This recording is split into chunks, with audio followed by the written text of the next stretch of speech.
जवाब कैसे दूंगी? कुफ्र हूं तो पत्थर नहीं सहन करूंगी, हिंदू हूं तो मुसलमान का पत्थर सहन नहीं करूंगी, अपनी मर्जी से जवाब दूंगी। मेरी अभिव्यक्ति की आजादी तुम्हें नहीं छीनने दूंगी। औरंगजेब के वंशज तुम हो। अदिति, आपने बिल्कुल सही पकड़ा। और केवल कार सेवकों के ऊपर गोली चला के ये नहीं कहा था कि और मारेंगे कार सेवकों को। कोठारी भाइयों को किस बेरहमी से मारा था ये कोई भूला नहीं है। साथ में बताती हूँ क्या किया था। मुजफ्फरनगर के दंगे भूल गए, जाट भाइयों को जेल के पीछे, मुसलमानों को बाइज्जत बरी करके रिहा करवा दिया। क्यों? तुम्हारे घर में रहते थे, तुम्हारी असली भाई थे। क्या उन्होंने लोगों को मारा नहीं? तुमने अपने मैनिफेस्टो तक में लिखा था कि युवा मुसलमानों के खिलाफ केस वापस ले लेंगे।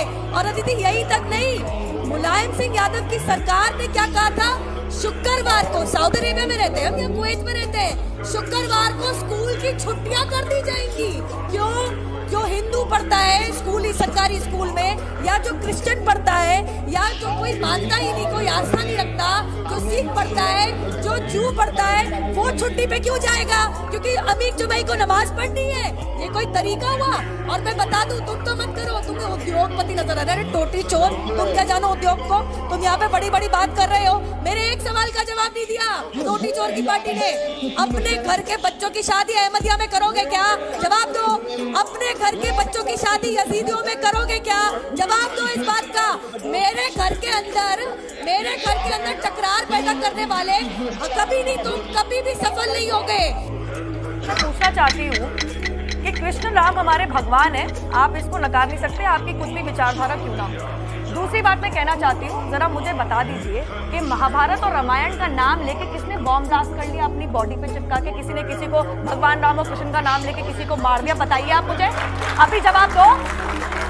दूसरी बात, और बहुत अहम बात है, यूनाइटेड नेशंस के अंदर ऐसा कौन सा हिंदू ऑर्गेनाइजेशन और ऐसा कौन सा हिंदू धर्म को मानने वाला इंसान है जिसका सैंक्शन कमेटी ने बैन लगाया है? जवाब दो, जवाब दो। हिंदू धर्म को मानने वाला एक इंसान नहीं, एक सबूत नहीं, चाहे वो मक्का मस्जिद ब्लास्ट का केस हो, चाहे वो अजमेर शरीफ का केस हो, चाहे वो समझौता एक्सप्रेस हो, जिसमें आप नहीं मानते, देश का कानून मानता है, और देश का कानून संविधान सर्वोपरि, आप नहीं है। Why? Because you say obviously the BJP is going for tukde.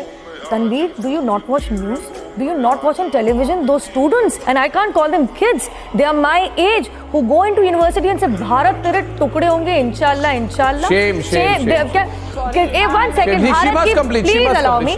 Bharat की बर्बादी तक जंग रहेगी, बंदूक की नोक पे लेंगे आजादी। किस चीज से चाहिए भैया आजादी? And who goes and supports them? Your coalition partner Rahul Gandhi, who you very happily have lapped up just because you want some power in Karnataka. God knows by what freak of nature. Now, secondly, you do talk about BJP not actually delivering on promises. You brought up 3 issues. You talk about jobs. I can bet my life you didn't know in 2013 the unemployment rate in India was over 9%. What is it today? Please answer. Between 4 to 5%. So when unemployment comes down, the rate comes down with an increasing population, that means jobs are increasing, sir. Please go do your economic homework. Secondly, you speak about farmers. You are now actually forging an alliance in Karnataka with that very party under whose rule over 3,600 farmers committed suicide in Karnataka. What happened to your tall claims of actually delivering on promises in Karnataka? Now you stand exposed. Thirdly, you speak about Kashmiriyat. क्या कश्मीर की परेशानी 3 साल पुरानी है, 70 साल पुरानी है? कश्मीर की देन किसकी है? कश्मीर की देन है पंडित जवाहरलाल नेहरू की। शुरुआत से ही जाते हैं, who actually imprisoned Sheikh Abdullah and created unrest forever? Who actually led to Kashmiri Pandit cleansing from the valley? It was actually the NC supported by the Congress party. And let's not also forget the unrest of 2010 and 2013 in the valley. More actual people, civilians died then. तब कहाँ गए थे? तब कश्मीर बहुत सुहाना मौसम में जी रहा था क्या? कश्मीरी लोग बहुत सुहाने मौसम में जी रहे थे। महाराष्ट्र के अंदर जो कुछ भी हो रहा है कानून के तहत हो रहा है, और आपने क्योंकि मुझ पर इल्जाम लगाया था कि मैं इस्लामिक स्कॉलर होकर शिवसेना की कैसी वाहवाह कर रहा हूं, तो उसके जवाब में सिर्फ 2 लाइनें आपसे मैं कहना चाहूंगा कि बीजेपी जब कश्मीर में जाके महबूबा मुफ्ती जी के साथ सरकार बनाती है, वो उनका पॉलिटिक्स ऑफ कन्वीनियंस था।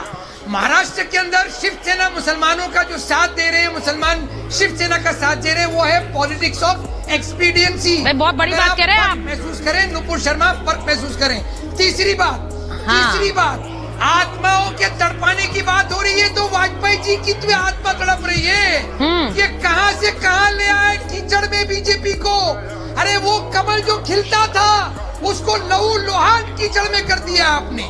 वाजपेयी जी की भी आत्मा तड़प अच्छा, रही एक है। मिनट, अतिकुर रहमान साहब, अब देखिए आपने एक और स्टेटमेंट बड़ा दे दिया कि अब महाराष्ट्र में मुसलमान खड़े हैं शिवसेना के साथ। आपने ये भी बड़ा बयान दे दिया। अब सुन लीजिए मेरी बात, आप ये कह रहे, पहली बात तो मैंने आप पर कोई आरोप नहीं लगाया, मैंने सिर्फ स्टैंड जो बदला है वो दिखाया था। नुपुर जी यही स्टैंड बदल रहा है। मैं कह रही हूँ ये शिवसेना का कांग्रेसीकरण है जो इस वक्त हो रहा है। मैं 3 चीज कहूंगी, प्लीज मेरे ऊपर कोई ना बोले सुचरिता जी, मैं तो किसी के ऊपर बोल नहीं रही। सबसे पहले तो मैं कहूंगी कि एक्सपीडियंसी की पॉलिटिक्स ऐसी है कि जिन लोगों ने मुंबई ब्लास्ट के चक्कर के अंदर बाला साहेब जी को जेल में डाल दिया था, आज वो एक्सपीडियंट है। जिनका बकायदा रॉ अफसर इनके सूद एक सार्वजनिक इंटरव्यू में आके कहते हैं कि शरद पवार के डाऊ इब्राहिम के साथ बहुत गहरे लिंक है, उनके साथ हाथ मिला लिया शिवसेना ने। वाह क्या एक्सपीडियंसी, ताली बजाऊंगी इसी एक्सपीडियंसी को शिवसेना की। इसलिए तो पालगढ़ के साधुओं को लिंचिंग हुई, इसलिए तो उनकी ऐसी बेरहमी से मृत्यु हुई। लेकिन अब मैं 3 चीज कहना चाहूंगी, ध्यान से सुनिएगा। ये कहा गया यहाँ पे कि सीएम की भावना भड़क गई जी, ये कह देने से कि तुम्हारे घर के सामने हनुमान चालीसा पड़ जाएगी। पता है इससे मुझे क्या याद आया? हनुमान जयंती में जब दिल्ली में हनुमान जयंती का शोभा यात्रा निकाली जा रही थी जामा मस्जिद के बाहर से, तो वहां पे मस्जिद के अंदर के जो मुसलमान थे उनकी भावना कैसे भड़की थी। तो आप तो अपने आप को एक्सपोज कर रहे हैं। शायद उद्धव ठाकरे शायद मुसलमान बन गए, शायद शिवसेना के जो प्रवक्ता है उनका यही कहना था। दूसरी बात, अतिकुर रहमान ने क्या कहा शुरुआत में? अंधविश्वास है, 72 हूर मिल जाएंगी अगर जिहाद में सुसाइड कर लोगे, सुसाइड बॉम्बर बना लोगे। ये अंधविश्वास नहीं है। अल्लाह अकबर कर कह के तुम बम फेंक दोगे, आतंक फैला दोगे, ये अंधविश्वास नहीं है। दूसरों का सड़क रोक के 5 बार जुम्मा नमाज पढ़ लोगे, ये अंधविश्वास नहीं है। हनुमान चालीसा पढ़ना बड़ा अंधविश्वास है। ये जो कम्युनल बिगटरी दिखा रहे हैं ना, ये अपने घर में रखे, टीवी पे सार्वजनिक करने की जरूरत नहीं है। और तीसरा क्या कहा गया कि सीएम के घर पे बाहर सड़क रोक दी। क्यों? जब आप 5 बार नमाज जो पढ़ता है, जुम्मा नमाज जो करता है, आप उसको परमिशन देते नहीं हो, आम जनता का रास्ता वो रोकता है, तब क्या आम जनता की जिंदगी रोजमर्रा की त्रस्त नहीं होती? क्या मुख्यमंत्री तुम्हारे भगवान ने भेजे हैं क्या ऊपर आसमान से नीचे? मैं एक बार बताती हूँ कि कल कोर्ट ने जो टिप्पणी की, नुपुर जी आपने जो बात कही है, अतिकुर रहमान